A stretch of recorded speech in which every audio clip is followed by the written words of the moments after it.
মোস্তাক হোসেন পেশায় একজন ওয়েল্ডিং মিস্ত্রি। এই কাজ করেই তিনি তার সংসারের সকল ব্যয় বহন করেন। কিন্তু বর্তমানে তার ওয়েল্ডিং এর কাজ প্রায় থমকে গেছে তীব্র লোডশেডিং এর কারণে। ফলে একদিকে যেমন বন্ধ হয়ে আছে তার কাজকর্ম, অন্যদিকে কমে গেছে আয় রোজগার। বিদ্যুৎ না থাকার কারণে আমাদের যে অর্ডার নিচ্ছে, আমরা অর্ডার নেওয়ার যে টাইম নিচ্ছে সে টাইমে আমরা মাল ডেলিভারি দিতে পারতেছি না।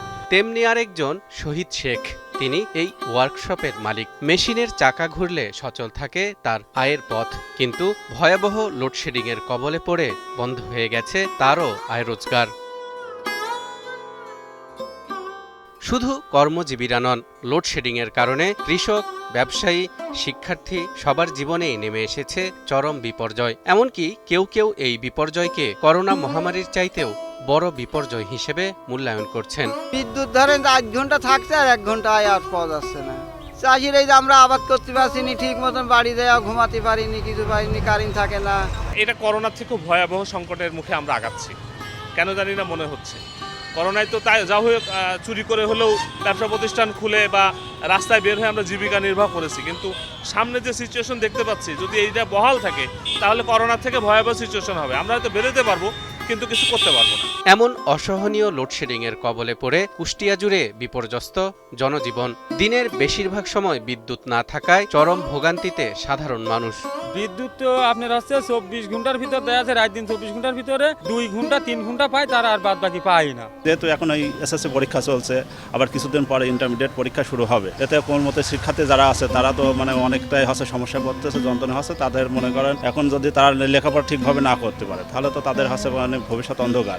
চলমান জ্বালানি তেলের সংকট আর লোডশেডিং এর প্রভাব পড়েছে স্থানীয় কৃষি খাতেও।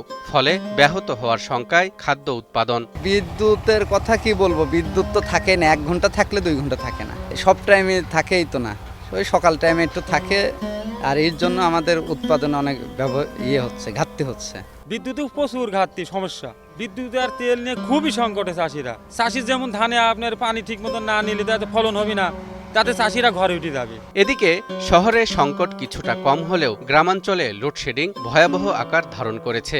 ঘণ্টার পর ঘণ্টা বিদ্যুৎ না থাকায় বিপাকে শিশু ও বৃদ্ধরা। এই মনে করেন 24 ঘন্টার ভিতর মনে হয় সর্বোচ্চ 3 থেকে 4 ঘন্টা থাকে, আর তারপরেও এদের কোনো শিডিউল মেনটেন নাই। দেখা যাচ্ছে কারেন্ট দিচ্ছে, তারপর 15-20 মিনিট অথবা আধা ঘন্টা 1 ঘন্টা পর মনে করেন একটা কথা আছে না যে আসার সিরিয়াল আছে কিন্তু যাওয়ার কোনো আছে সিরিয়াল নাই। আমার এই পল্লী বিদ্যুৎ আপনার এত কষ্ট হচ্ছে না, পল্লী বিদ্যুৎ ভালো না। পল্লী বিদ্যুৎ এমন অবস্থা যাচ্ছে, আসতে এরকম করছে, এমন অবস্থা হচ্ছে সে বলা যাবে না, খুব কষ্ট হচ্ছে। রাত্রির ভিতরে 4-5 বেশ চলে যাচ্ছে। এ বিষয়ে জানতে চাইলে শহর এলাকায় বিদ্যুৎ সরবরাহের দায়িত্বে থাকা West zone power distribution company limited ওজোপাডিকোর কর্মকর্তারা জানান, চাহিদার তুলনায় বিদ্যুৎ সরবরাহ কম হয় এমন অবস্থা। কুষ্টিয়া জেলার অধীনে আমাদের পিক আওয়ারে 62 মেগাওয়াট বিদ্যুতের চাহিদা, এর বিপরীতে আমরা 52 থেকে 54 মেগাওয়াট পাচ্ছি। 10-12 মেগাওয়াট আমাদের লোডশেডিং হচ্ছে, এটা এভারেজ 10 থেকে 15%। এবং আমরা লোডশেডিংটা গ্রাহক, ইন্ডাস্ট্রি এবং কমার্শিয়াল এবং রেসিডেন্সিয়াল এরিয়া সমতার ভিত্তিতে লোডশেডিং করছি।